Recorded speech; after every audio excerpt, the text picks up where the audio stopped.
नमस्कार, मैं पूनम भार्गव SMZ देख रहे सभी दर्शकों का तहे दिल से स्वागत करती हूं। बात करेंगे आम बजट में साडा पंजाब। 1 फरवरी जब भारत का ऐतिहासिक बजट पास हुआ, क्योंकि ये पूरी तरह से पेपरलेस था, तो आज हम इसमें जानेंगे कि इस बजट में पंजाब लुधियाना को क्या सौगातें मिली हैं। तो देखिए, सिंपल सी बात है कि किसान आंदोलन के बावजूद सूबे के कृषि क्षेत्र को कुछ खास नहीं मिला है, पर टैक्स रेट में बदलाव से इंडस्ट्री को जरूर सुधार मिला है। तो आइए जानते हैं कि क्या क्या सौगातें लुधियाना के हिस्से में आई हैं। पहली, देश को 7 मेगा टेक्सटाइल पार्क मिलेंगे, जिनमें से एक पंजाब के लुधियाना में बनाया जाएगा।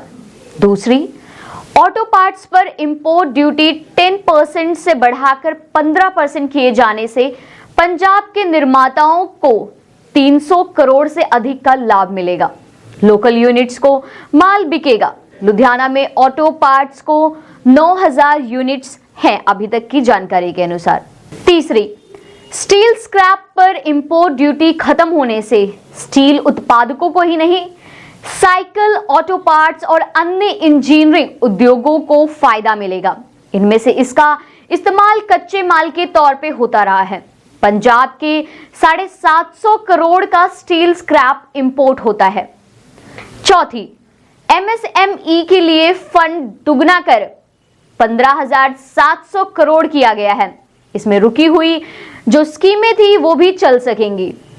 पांचवी, टेक्सटाइल इंडस्ट्री में इस्तेमाल नायलॉन फिलामेंट यार्न पर GST 7.5% से कम करके 5% कर दी गई है। छवीं, 2217 करोड़ के 42 अर्बन सेंटर को पर्यावरण संबंधित सुधार होंगे।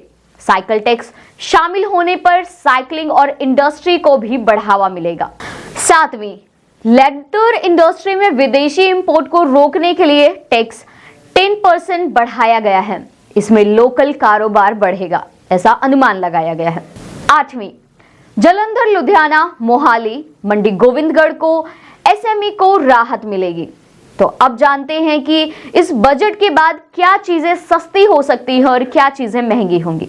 तो महंगी हुई चीजों की लिस्ट में पहले नंबर पे आता है मोबाइल, रतन, ऑटो पार्ट्स, सूती कपड़े, सोलर इन्वर्टर, AC और फ्रिज, ऐसे उत्पादन जो कि इस बजट के बाद महंगे होंगे। अब जान लेते हैं कि सस्ती चीजें क्या हो सकती है। तो सोना, चांदी, स्टील, सोलर, लालटेन, ये चीजें सस्ती रहेंगी। एक्सपर्ट्स की नजरों में बात करें तो उनका कहना है कि अगर सरकार इस बजट में MSP पर कुछ करती तो सबसे ज्यादा फायदा होता। कर्ज की बजाय सरकार को इस बजट में आमदनी पर ज्यादा ध्यान देना चाहिए था। इसी के साथ ही इलेक्ट्रॉनिक्स की बजाय मंडियों की संख्या बढ़ाती सरकार तो बजट और निखर के सामने आता। तो अब जानते हैं कि पंजाब के मिनिस्टर्स का क्या कहना रहा इस बजट पे।